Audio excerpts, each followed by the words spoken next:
Des produits de première qualité, premier choix, marque originale. Baolay manolotra anao ny fampalalam-baovao. Baolay, toujours meilleur.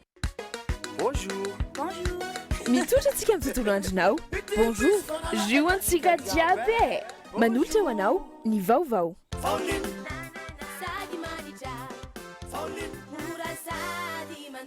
Junta tua viagem. Vaoline des Manolchano ni Vavao. Des personnes de valeur qui partagent tous l'amour de leur pays autour d'une Castel. Castel, le goût de la réussite. Castel Manolchawano ni Vavao. Pour votre construction ou réhabilitation, choisissez Socavitre comme une bonne référence de qualité et de solidité. Ny fampalalam-baovao iarahanao amin'ny Socavitre. Magasin Saint-Georges-Vista Tsaralalane, magasin Saint-Georges-Vista Horizon Itos, représentant exclusif des marques Saint-Georges et Vista. Arainao ny fampalalam-baovao miaraka amin'ny magasin Saint-Georges-Vista Tsaralalane sy magasin Saint-Georges-Vista Horizon Itos.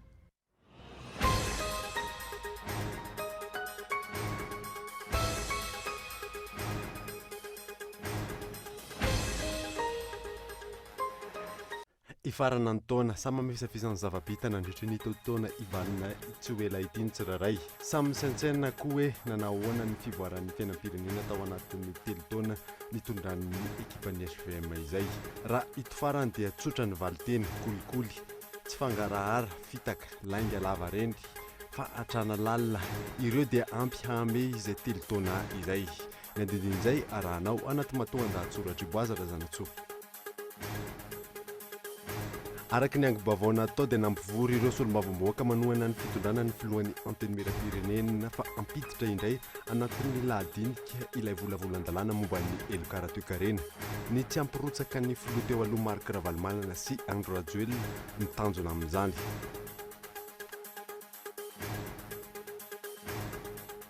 Vaovao iraisampirenena kosa indray dia nitrangana asa fampirorona tany Istanbul, Turquie. 27 no namonay tamin'izany ary mpitandro filaminana ny ankamaroany. Ny andindin'ireo arahanao afaka fotoana fohy.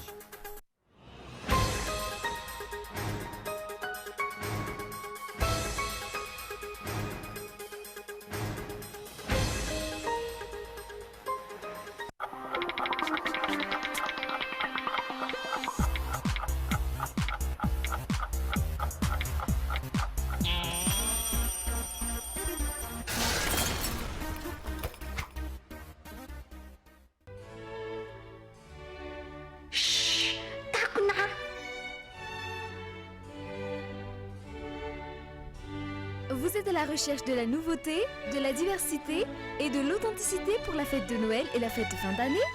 Venez profiter de la super promo spéciale fête chez Baolay. Skywolf, représentant exclusif Baolay. Baolay vous souhaite joyeux Noël. Noël, c'est cadeau. Noël, c'est de la nouveauté. Noël, c'est tendance, couleur, lumière, design. Noël, c'est généreux. Noël, c'est Batimax. Profitez des remises exceptionnelles jusqu'à moins 50% chez Batimax. Batimax, la qualité au meilleur prix. Bonjour. Bonjour. Lala tombola miaraka amin'ny jus bonjour. Mety azahoanao moto, mixeur, ary loka maro samihafa. Fomba fandraisana anjara, makafinao tsirairay avy amin'ny tsirony eniny: orange, ananas, citron, fraise, ananas coco, ary mangue. Ataovy anaty valopy, asiana anarana, adresse, ary numéro en téléphone. Alefaso en boîte postale 504 Dana 101 Antaninarenina. Ny fisarihana ny 14 décembre ho avy zao. Des gens de talent, j'en rencontre tous les jours. Comme d'habitude.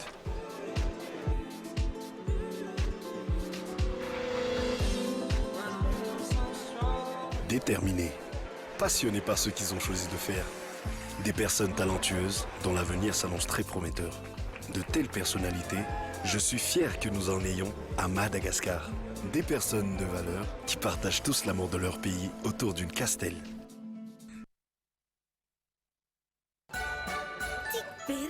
Fanomezana miavaka amin'ny fe tolory azy ny Orange Rise, ilay smartphone nampamirapiratra ny Noël. Misy antso adiny iray ifampiantsoana mandritry ny fety, SMS 10 andefasana firariantsoa, internet 1,5 gigaoctet ifandraisanao amin'ny olona akaiky anao. Sady efa nena 175 milliards TTC fotsiny ny vidiny. Hitanao ny amin'ny toeram-pivarotana Orange rehetra. Mahasahana ny tontolom-piainanao, Orange. Porte, fenêtre, volet, véranda, tôle, vitre. Soca Vitre, fabricant poseur et spécialiste de pliage de tôle et bien d'autres, vous propose un large choix pour tous vos projets de construction et de rénovation. Elle fabrique sur mesure tous les menuiseries alu à prix d'usine. Alors, qu'attendez-vous? Venez nous voir à Doutapenac ou sur notre site internet, très sincèrement à votre service. Jusqu'au 31 décembre, moins 10% sur les menuiseries en aluminium, volets roulants et rideaux métalliques.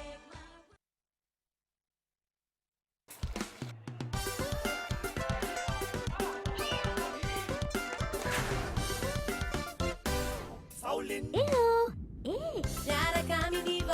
Afaka tsara ny tasy.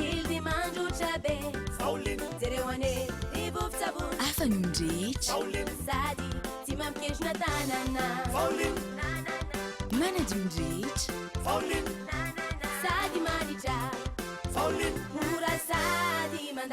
Ronja ato ariary.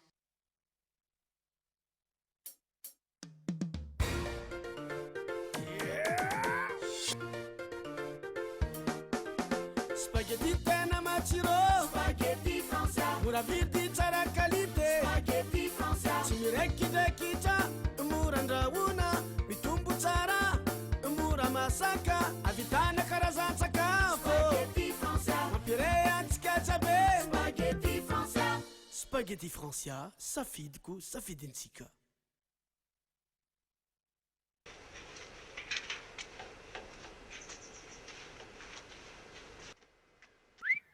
Tsara kosa izy zany. Ino io loko io azafady? Primokat io ramsa. Aiza no aza ahitana an'io? Ahitana azy daholo ny quincaillerie rehetra izay mahazatra anao. Sura miny, amin'ilay lavako azy. Merci e. Bono misy an'le Primokat ato aminareo? Ie, misy ka. Amin'ilay inona ny tendra misy? Za manko mila mandoko vavahady ary mila maromaro mihitsy. Misy sady misy amin'ilay eto amin'ny vitsara io. Sady mora le izy.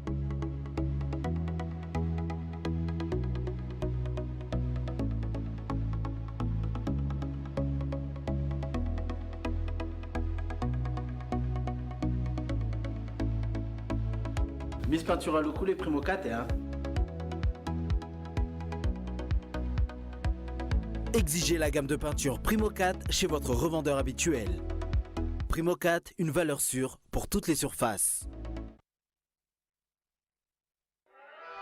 Bijouterie Santia, mividy volamena, manamboatra ny simba sy manefy firavaka vaovao, na volamena, na volafotsy. Manomboka amin'ray alina ariary ny firavaka.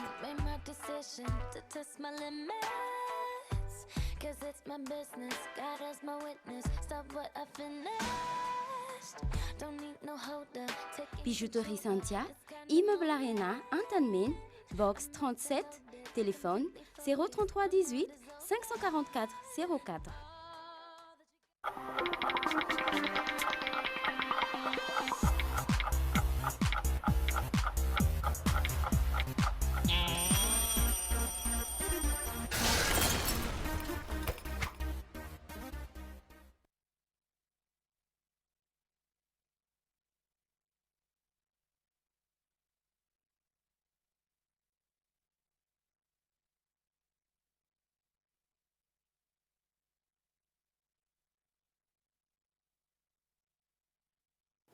Finaritra tompoko lasy tompoko vavy manasanao ary anaraka amin'ny fampahalalam-baovao Golo TV hatramin'ny farany. Nanomboantsika ny vaovao dia hifarana ny taona samy mavisavisa ny zava-bitana nitry taona hivalina tsy ho ela idiny tsiraray. Samy saintsaina ihany koa hoe nanahoana izay fitondrana 3 taona nitondran'ny ekipan'ny HVM ny firenena izay. Rahoary matoa andahatsoratra boazary zanatsoa. Tsy atao hoe volakakafotra akory ka hoe omaly tsy miova ny raharam-pirenena eto Madagasikara. Misy tokoa ny fiovana, fa fiovana tsy mirazotra amin'ny fanatsarana ny fiainam-bahoaka sy ny fiainam-pirenena, fa kosa fiovana mitondra fihaimorana sy fahantrana lalina. ny zavatra niova dia nividin'entana miakatra isan'andro, ny vidin'ny solika miakatra toa efa isam-bolana, ny isan'ireo olona mamonjy ny laran'ireo mpatory an-dalana mitombo. Raha ny fandrosoana, hita taratra izany eo amin'ny fiainan'ireo manodidina ny fitondrana, hita taratra izany eo amin'ny resaka kolikoly avolenta sy ny fanaparam-pahefana izay toa mahazo vahana sy laka hatrany. Efa tsy tambo isaina intsony ireo trangana kolikoly mahavoasarika olona ambony eto amin'ny firenena. Saika ho isan'andro dia maharetranga hafa sy vaovao ary toa efa lasa fahazarana izany. Ny fiovana andrasana arak'ireny resaka ataon'ny filoham-pirenena amin'ny haino manjery vahiny ireny hoe fahaiza mitantana sy ady amin'ny kolikoly, dia mba handrenesana ihany koa hoe nisy olona ambony tafiditra anaty kolikoly ka nentina teny amin'ny fitsarana dia nahazo ny sazy mifanaraka amin'ny heloka vitany. Ny mifanotra amin'izany aza no hita satria toa ireo izay miezaka mampiseho ny marina indray no voatohitohina eo amin'ny fahalalahany. Toa ireo inspecteur d'État sy ny DGN Bianco ankehitriny no voasazy na angatahana ny fanesorana azy indraindray. Vao tsy ela kory no naharenesana tranga iray tena nanaitra tamin'ny alalan'ny raharaha Mahamasina satria hita pirofo, hita poko hitam-pirenena fa namoaka ny anaran'ireo olona izay nanao tsindry any telefonina taminy mba hamoahana ireo vola voarain'ny commune. Ilay maire tamin'ny fanadihadiana nataon'ny inspecteur d'État. Ny magaga nefa dia nisy tsy voantso tany amin'ny Bianco akory ny iray tamin'ireo olona voatonotony satria mitana toerana ambony eo amin'ny androm-panjakana, ary misy koa voantso fa tsy nipoitra fotsiny izao satria olona akaiky ny filoham-pirenena sy ny antoko SVM. Tsy vitan'izany ihany anefa fa nitsangana koa ny sénateur SVM iray izay sady lehibe ny tanora SVM Fianaratsoa no zodan'ilay ramatoa voatonotony ka dia niary mafy an'ity farany ary dia mangataka tsotra izao ny fanesorana ny lehibe ny Bianco. Hatreto aloha dia tsirebetsire-kely ny toy ny tantara fa samy miainoaino ary samy matoko tena, fa rehefa mbola eo ambany fiahin'ny filoha dia tsy misy atahorana. Miteny hatrany ny mpitondra fa miady amin'ny kolikoly. Aiza ary ny toy ny raharaha Andramena tratra tany Singapour. Toa mody fanina fotsiny ny fitondram-panjakana malagasy ka ny fitsarana ao Singapour indray no manao antsoavo amin'ny fanjakana mba handray anjara mavitrika ao anatin'ilay fitsarana ka ilaza fa tsy ara-dalàna ny fanondranana iny mba entina namelohana ireo mpanondrana tsokosoko ny arena sy amerenana ireo bois de rose ireo aty Madagasikara. Sa ve misy olona tena arovana mitovy amin'ny Mahamasina ihany koa ity raharaha Andramena ao Singapour ity? Dia izay resaka tsy fangaraharaana izay foana no atao randra-tariana eto amin'ny firenena. Vita ny fandraisana ny fionana tampon'ny tany amin'ny teny frantsay fa aiza ho aiza ny tombanezaka momba ny fandaniana natao tamin'izany. Ahoana ny fandehan'ireo foto-drafitrasa namboarina sy ireo fitaovana novidiana miliara maro tamin'ny volam-bahoaka?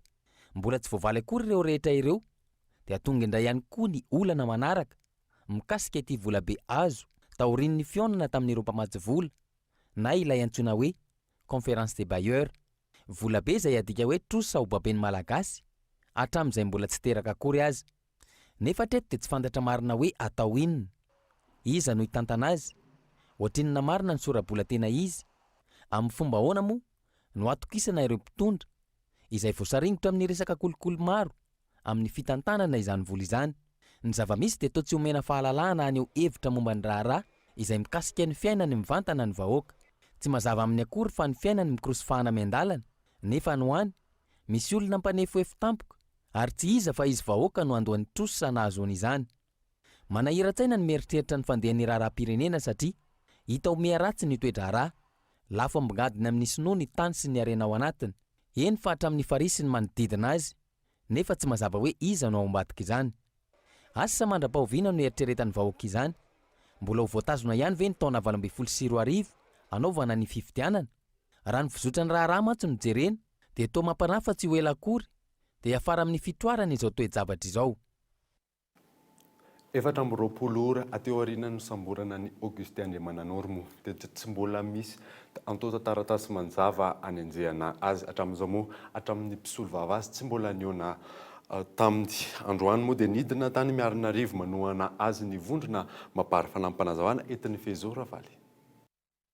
Miarinarivo ny tanay amin'izao fotoana izao raha ny fantatra raha ny vaovao voakan'ny livre national ny mapara izay anamangy ny minisitra teo aloha Andriamanan'Ormo dia tsy mbola fantatra teto ny antony ny fisamborana na ihany koa laza ihany koa ny teo anivon'ny Zandary fa tsy manana taratasy ahafahana misambotra an'ity olony mapara ity hatreto miankina amin'ny mety ho ny avy aty amin'ny fitondrana ny mety ho ny etika raha ny fanazavana ny solombavam-bahoaka mapara.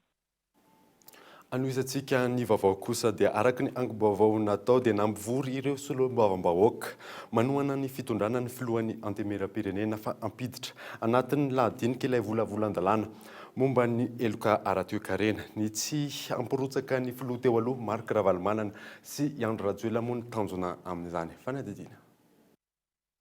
Mitadatra ny fomba ifehezana ny fifidianana filoham-pirenena manaraka ny fitondrana HVM tarihan'ny Hery Rajaonarimampianina. Isan'ny tetika iray entiny ampiarina amin'izany ny fampandaniana ny volavolan-dalàna momba ny Eloka Aratoekarena manomboka ny taona 2024 ka hatramin'ny taona 2024 na eo amin'ny fimpitoana voalaza fotsiny aza dia efa hita sy tsapa fa tsy natao ho an'ireo olon-drehetra izany volavolan-dalàna izany. Misy olona kendrena manokana amin'ireo elanelam-potoana ireo. Ny tanjona amin'io araka ny angom-baovao ny tsy amporotsaka ho kandida amin'ny fifidianana filoham-pirenena manaraka ny filoha teo aloha Andry Rajoelina sy Marc Ravalomanana. Tsy fantatra aloha hatreto hoe inona izany Eloka izany fa efa manomana any ambadibadika any izy ireo. Na izany azy efa hita taratra sahady fa matahotra ny anderery amin'ny fifidianana manaraka ny filoha Hery Rajaonarimampianina izay tsy lany raha toa ka tsy nitohanan'ny filohan'ny tetezamita Andry Rajoelina. Raha tiana nefa ny andamina ny raharaha politika eto Madagasikara, raharaha politika izay misy fifandraisana mivantana amin'ny toe-karena sosialy sy kolontsaina, mila vela malalaka ny fifidianana izay no mifepetra takin'ny lalam-panorenana. Amin'izay fotoana izay afaka misafidy malalaka izay atokisany fa ho saiady ankitso-po sady anala ny vahoaka sy ny firenena amin'izao fantrana izao. Tsy izo tsy andraikitry ny olom-boafidy ny ampandany lalàna izay hatra amin'ny olombitsy. Ny lalàna dia amboarina ho toavina ary ampiarina amin'ny olon-drehetra tsy misy akanavaka io na iza na iza. Raha tsy aivina efa tsy noeken'ny solombavam-bahoaka ny fampidirana io volavolan-dalàna io ao anatin'ny lahadinika amin'ity fivoriana ara-potoana faharoa ity. Ka izao misisika izao indray ny fitondrana HVM arahina kaiky ihany raha ho sahy na tsy ampisisika io volavolan-dalàna io amin'ny alalan'ny Samifinina Zibianko ny fitondrana HVM. Makasika ny raharaha Ambohimamasina kosa indray dia miaro ny zovabaviny Rina Andriamandava raha mitaky ny fialan'ny tale jeneraly ny Bianco hoy avy anivon'ny DFP nanilika ny andraikitra amin'ny fitsarana kosa raha nilaza fa ary tsy misy idira ny filoham-pirenena raha nanontaniana. Fanadidina. Reny fiheverana azy tenin'ny olona tsy misy tsy feno fahendrena. Azonao? Ny Bianco mandray ny andraikitra ndray veny lazainy tokony hiala. Fa manahirana ary ny Bianco tsy ny reagir fa ino mo heviny. Zodane Claudine azy mahatonga azy mire fa tsy réaction na sénateur normal igny fa réaction mpianakaviana miaro ny zobavy ny voaroro anatin'le problème misy. Azy ny azy fa anjarany gasy mijery. Izay no navalony teo anivony dinika ho an'ny fanavotam-pirenena na ny DFP mikasika ny fitakiany loholona Rina Andriamandavy ny fialan'ny tale jeneraly ny Bianco nandritra ny fiaonana teo amin'ireo loholona sy ny mpikambana eo anivon'ny gouvernemanta. Raha nanontaniana mikasika ny ady amin'ny kolokolo marina indrindra mikasika ity raharaha ity ny filoham-pirenena nilaza ny tenany fa tsy miditra amin'izany ary naninika andrarahany amin'ny fitsarana.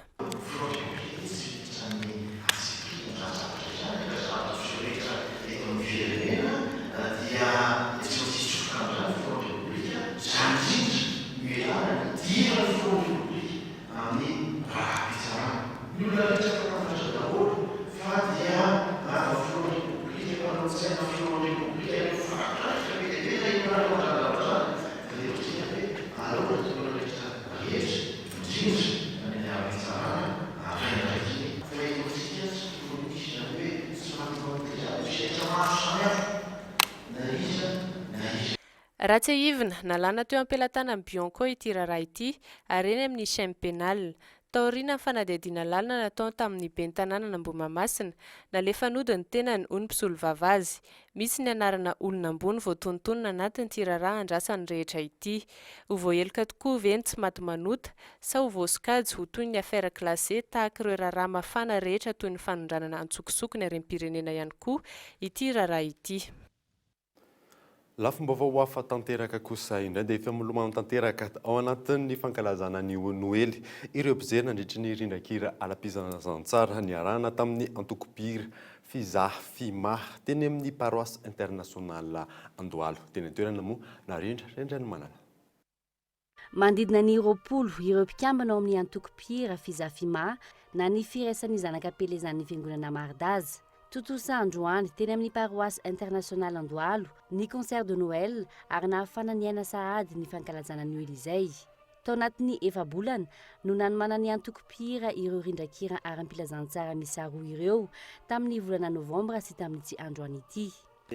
Ety Andrenivohitra fa mazanakapelezana anay zany dia manana fotoana raiza rehefa volana Jolay. Concert koa izy io ho an'ny vokatra ho an'ny antoko-pira ary ny volana Desambra resaniky ny alahady faharoa sala amin'izao zany dia concert de Noël izy io tanterahana aty Andrenivohitra daholo satria moa ny mpiambana rehetra marihana fa ety Andrenivohitra daholo mipetraka dia amin'ny mazanakapelezana anazy dia izay no mahatonga ny hoe ety amin'ny paroisse internationale ilay izy ny tanjona zany moa amin'ny antoko-pira rehetra mahasamy antoko-pira dia tsy maintsy hoe manomana concert dia mianatra ary mampiseho ny zavatra nianarana amin'ny olona rehetrarehetra. Ahitana mpikambana eo amin'ny 20 ny fikambana izay eo amin'ny 15 ka hatramin'ny 30 taona eo. Fitaizana sy fanabeazana anireo mpikambana mba ahay andraindraikitra no tanjona iombonana ao amin'ny fikambanana izay. Ny fomba fiasanay moa dia fiantsoana an'ireo malala-tanana sy tapaka sy namana. Satria izay ny tandina dia mba hamoaka album mba hampivelatra ny chorale vis-à-vis. La discipline moa zany dia mipetraka foana amin'ny chorale. Voalohany indrindra dia ny fiarahana manatanteraka ny andraikitra. Misy zany ny fotoana anaovana répétition sabotsy sy alahady dia ny manatanteraka an'izay ny mpikambana rehetra ary manaraka an'izay fepetra izay vao afaka manao concert. Ny répétition misy ny mpamorona na compositeur ary misy ny mpitendry ary misy koa ny efa manana fahaizana manokana amin'ny solfa sy solfège dia ireo moa zany miara-miasa amin'ny fanatanterahana répétition indrindra fa ny concert. Nandray anjara tamin'ny concert de Noël ihany koa ny antoko-pira avy amin'ny FJKM Ambohijafy sy ny Saint-Michel des Saints avy ao amin'ny Ekary Manjakaray ary ny fikambanan'ny mpitendry ao amin'ny fizaha fimaha hatrany. Nitarika ny fotoana androany ihany koa ny mpitandrina FJKM Mardazy Finoana Jean-Paul Andremovonjy eo am-panomanana ny vokatra voalohany ny antoko-pira amin'izao fotoana izao.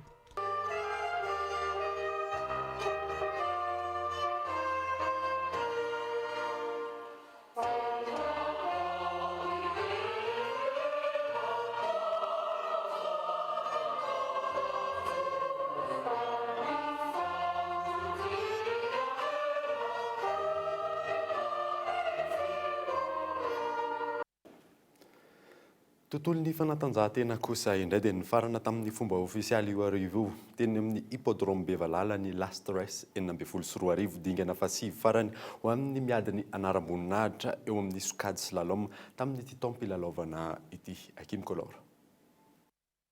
Ny farana io arivo io teny amin'ny hippodrome Bevalala ny Last Race 24 dingana fahasivy farany ho an'ireo miadiny anaram-boninahitra eo amin'ny slalom amin'ity taom-pilalaovana ity. Fifaninanana farany izay toy ny efa mahazatra dia ny club ACCT no mikarakara izany ary niarahana tamin'ny XXL sy ny Cool TV FM zany tamin'ity taona ity izay fifaninanana haritra roa andro nisy suspense hatramin'ny farany teo amin'ireo sokajy rehetra araka ny fitsipika izay nampiavaka manokana ity Last Race ity ilay fampilarana sokajy samihafa ary ny vokatra dia catégorie confondu. Raha nitarika aja Danielson ny première manche nisy ireo série anankiroa ary dia notazomy ny toeran'io hatramin'ny farany. Ny fotoana tsara napetraka ity mpanamory ity izay nitondra Mitsubishi Evo 6 avy amin'ny club TMF ny deuxième manche rehetra no noraisina ary nametraka azy teo amin'ny larana voalohany filarana amin'ny akapobeany izay nibatany ihany koa ny amboara teo amin'ny sokajy 4 motrice 3 minitra sy 12 sekonda sy 1:10 no fitambaran'ny fotoana nomeny. Mbola 4 motrice ihany ny zanaky aja Danielson Elvis io ilay ny fandimy fiara tamin'ny Ferré tamilay Evo 7 no teo amin'ny larana fitambarana faharoa filarana amin'ny akapobeany nanome fitambarana fotoana 3 minitra sy 40 segonda sy 4 sy 10 ary mbola akaton'ny motrice ihany no nanakatony ny podium Last Race 40 dia i Ferejaka ilay ny fandimby fiara tamin'ny Elvis navita fitambarana fotoana 3 minitra sy 20 segonda sy 7 sy 7 araka izany dia trio club TMF no podium tamin'ity dingana farany ity.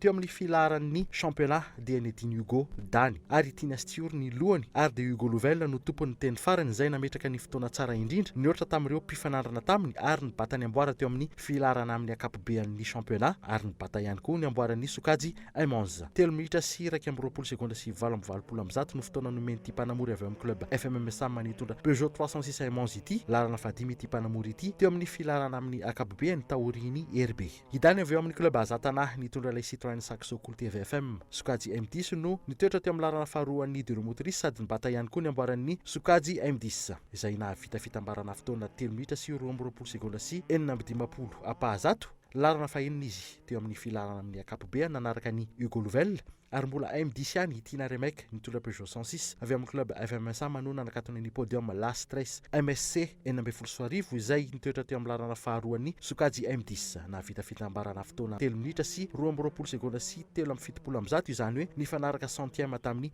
Dany taoriny tidingana faran'ny championnat ity araka izany dia Hugo Louvel no nitoetra eo amin'ny toeran'ny vice champion 40 sokajy slalom. Vaovao iraisam-pirenena kosa indray dia nitrangana asa fiampirona tao Istanbul Turquie raha ny isafotsy maika aloha dia 70 ireo namon'ny iainy ary ny ankamaroany dia mpitandro ny filaminana avoko fanadadiana eo amin'ny sariny France 24.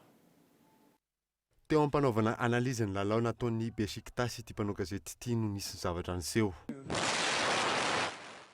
Nisy fipoahana Mahervek asampifampiororana vaovao tamin'ny alalan'ny fiara voasesika bomba. Lasibatra tamin'izany ny fiaran'ny mpitandro ny filaminana izay tsy alavitra ny kianja filalaovam-baolina ny Besiktas. Kiloba iray izay manana ny maha izy azy any an-toerana. Segonda vitsy tateo aoriana nisy bomba faharoa nipoaka tao amin'ny parka iray tao an-toerana. Raha ny filazan'ny tompona andraikitra dia olona nanao viveriniainy no nipoaka faharoa ity ary 20 segonda ny elanelan'ny fipoahana. Raha ny filazan'ireo nanatry maso kosa indray dia fipoahana mafy roa no nifanesy ary ny fiaram-pitandron'ny filaminana no tena nikendrenina ary maro izy ireo no mahita amin'izany. Efa nanao izay ho afany ireo mpamonjy vonina any an-toerana ary mampiditra ireo maratra rehetra any amin'ny hopitaly akaiky indrindra. Hatreto aloha mbola tsy nisy nilaza ho tompona antoka amin'ity asa fiampirorona ity fa raha ho an'ny gouvernemanta dia ny Kurde ny PKK no ambadika ity trangay ity. Efa nanamafizany ihany koa ny filoha Turk ary naverina fa ho fongoriny hatramin'ny farany izay tompona antoka tamin'izay fampirorona izay. Dia izay mamarana ny fampahalalam-baovaontsika tamin'ity alina ity hankasitrahana ianao nanaraka izany hatramin'ny farany tenako mame fotoananao amin'ny manaraka indray. Soava-miona daholo tompoko.